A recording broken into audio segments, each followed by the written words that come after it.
Bonjour à tous, on se retrouve donc pour le dernier épisode qui se prénomme La fin et la morale qu'il n'en est pas une. N'hésite pas à t'abonner, c'est juste en bas que ça se passe, c'est gratuit. Bon, si tu es bien installé avec tes pop-corn et ta boisson, je peux commencer. Alors tout d'abord, je vais commencer par faire un petit résumé de ma vie, pas très long, ne vous inquiétez pas. Donc je suis née dans une famille pauvre, mon père m'a abandonnée, j'ai été victime d'harcèlement moral envers mes profs. Je devais retenir mes larmes quand je rentrais chez moi, je souffrais de l'intérieur. Après le Covid-19, j'ai eu des difficultés scolaires, une dépression pendant ma terminale, des études qui ne m'intéressent pas, qui me ramènent à me réorienter. Et après 10 ans, toujours pas d'amis. À présent, pour chaque situation, j'aimerais affirmer que c'est à partir du Covid-19 que j'ai commencé à avoir du désespoir. Parce que de mon enfance, j'ai toujours cru en Dieu. J'ai grandi dans une famille qui y croit. Donc dans chaque difficulté, j'y voyais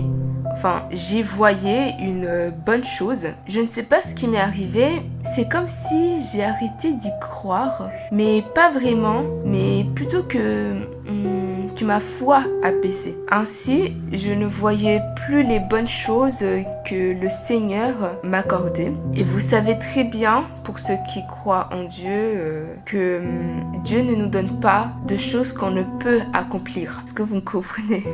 À présent, faisons un résumé tout en voyant les bienfaits que Dieu m'a accordés. Je suis née dans une famille pauvre, mais ma mère a pu trouver un travail pour subvenir à mes besoins. On a pu venir en France, un pays mieux développé que mon pays natal, pour, entre guillemets, me donner plus de chances de réussir. Ma mère a pu trouver le séjour grâce à un Français. J'ai pu aller dans une école privilégiée. On a pu être hébergé par une de ses amies et on a pu trouver en quelques mois une maison pour nous, stable. J'ai eu plusieurs professeurs au collège, dans leur sourire m'ont aidé à surmonter les épreuves. J'ai eu mon brevet, je suis partie au bled, je me suis fait 2 amis là-bas. Pendant ma terminale, j'ai travaillé dur. Pendant mes sessions dans le balcon, entre guillemets, j'ai pu me confier au ciel. Donc j'ai pu vider mon sac, qui maintenant, je comprends mieux, n'était pas le diable. Je ne parlais pas avec le diable, même si certaines personnes pourraient voir cela comme ça, parce que être au balcon à un étage vraiment haut, c'est flippant. On a l'impression qu'on parle avec le diable, mais je voudrais maintenant affirmer que ce n'était pas le diable, car sinon je serais déjà morte en fait. Mais c'était plutôt une présence divine, angélique, je ne sais pas vraiment, une présence vraiment bienveillante. Et cela, je le comprends que maintenant. Voyez-vous, j'ai été pendant longtemps désespérée, alors que Dieu a toujours été là, près de moi, à m'aider. Chaque épreuve de ma vie, mon cerveau a expérimenté plusieurs émotions, des façons de penser, de compréhension qui m'ont amené jusqu'à aujourd'hui avec une foi plus intacte et plus forte. Juste le fait de se dire qu'en fait on n'a pas été délaissé par notre Seigneur, mais que nous on l'a délaissé, c'est horrible. Pendant ma terminale, je ne faisais que de pleurer. Je me rappelle que je ne priais pas, je l'invoquais pas, alors que lui, il était toujours là à m'aider, à me montrer le bon chemin. Mais moi, je fermais mes yeux en fait. Pourquoi je dis qu'il a toujours été là? Parce que cet épisode, du fait que j'allais au balcon, c'est en fait un cheminement. Il m'amenait dans le balcon pour m'aider en fait à sortir tout ce que je ressentais. C'était en quelque sorte l'endroit où je pouvais me sentir le plus à l'aise pour parler. Je ne sais pas si vous comprenez ce que je veux dire par là.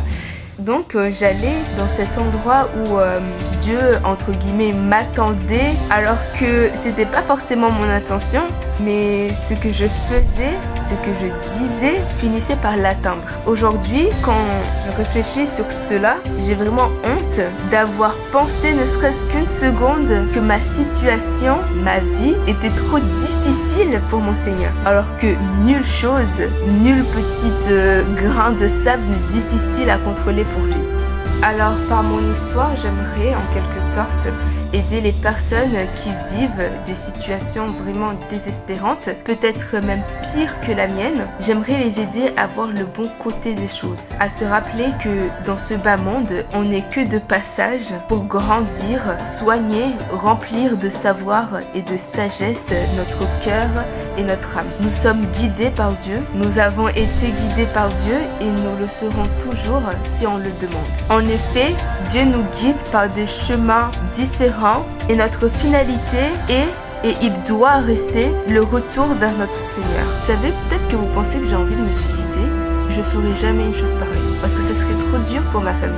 Voir ma mère souffrir et voir tous ses efforts tomber à l'eau, moi-même je ne pourrais pas supporter cela. On ne peut pas vivre comme les autres. On a tous un chemin. Sur ce, j'espère avoir pu aider quelques-uns d'entre vous ou avoir pu toucher quelques-uns d'entre vous.